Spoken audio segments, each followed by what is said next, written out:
Night was a vast cathedral of velvet where the wind knelt in prayer, and every grain of sand was a candle of cold silver, burning without flame, trembling without heat, a language of silence that only the dreaming know.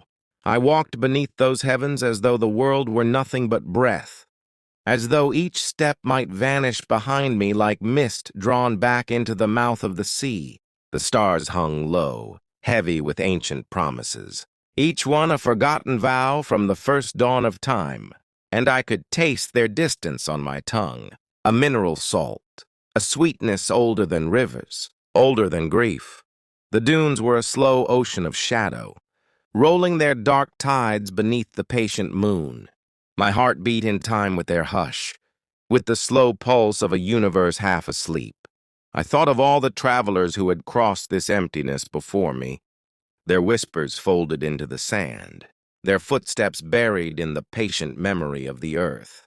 What is a life, I wondered, but a brief lantern carried through the immeasurable dark, a flame that flickers and goes out, leaving only the smoke of stories behind? Far to the east, a blade of pale fire trembled at the horizon, the first sigh of morning, and the stars began to retreat like soldiers who know the war is lost. One by one they surrendered their icy crowns, sinking toward the invisible edge of the world, their light spilling down like silver tears into the waiting sea of day. I watched them drown without sound, their deaths both violent and tender, and I felt the quiet courage of their fading. How they did not rage, how they simply yielded, trusting the endless cycle of return.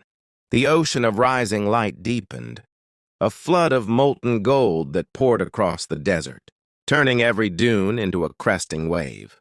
I stepped into that tide and it took me whole, a baptism of brilliance, a warmth that entered not only the skin but the hidden chambers of the soul. My shadow fled before me, thin and trembling, until it too dissolved into the brightness. I was no longer a traveler. I was the path itself, the wind and the flame, the soft song of awakening. Memories surfaced like shells from a forgotten shore. I remembered the laughter of a friend long gone, the scent of rain on stone streets, the quiet weight of a mother's hand resting on a fevered brow. Each memory was a star I had carried through the night, and now in this rising ocean, each one dissolved, not lost, but transformed.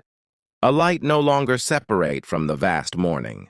It struck me that grief is not an ending but a tide, and that love, once given, becomes the dawn itself, infinite, unpossessable. Birds carved their small freedoms across the brightening sky. Their wings caught the newborn sun and became fire, brief sparks of joy that needed no witness.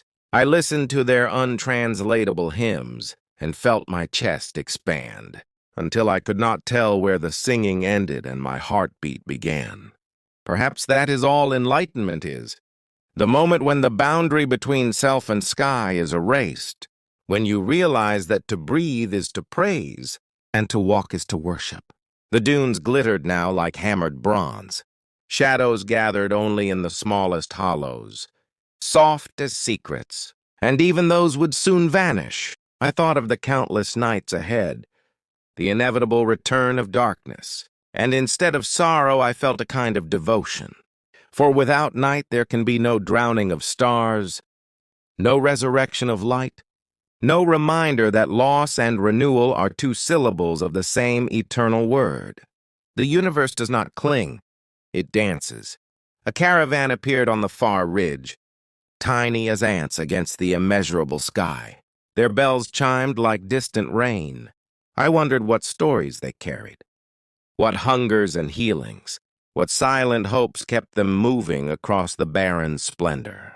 Perhaps they too would watch the stars drown tomorrow and find themselves reborn in the flood of another dawn.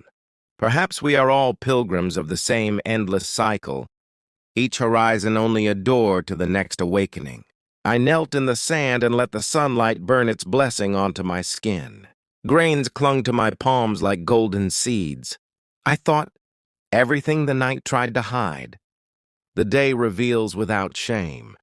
The scar on the dune where wind once cut deep, the small bones of a bird that never reached the sea, the fragile resilience of a single desert flower, opening its violet heart to the heat. Nothing lasts, yet everything is written. Every shimmer a testament that existence itself is the miracle. As the sun climbed higher, the world became a great hush of brilliance. The ocean of rising light did not roar, it embraced. Even the wind softened, as if afraid to disturb the quiet triumph of day. I closed my eyes and felt the pulse of the earth beneath me, steady and immense. It was the same pulse I had felt beneath the midnight stars. The same music played in a different key, and I knew light is not the opposite of darkness, but its continuation, its inevitable flowering. Somewhere, deep in that radiance, I felt the presence of all I had loved and lost, not as ghosts, but as currents in a single shining sea. Their laughter moved through me like sunlight through water. I understood then that nothing truly disappears. Stars drown, yes, but only to rise again in other skies, other hearts. The ocean of light is endless, and we are waves upon it, each of us carrying the memory of the night within our glow.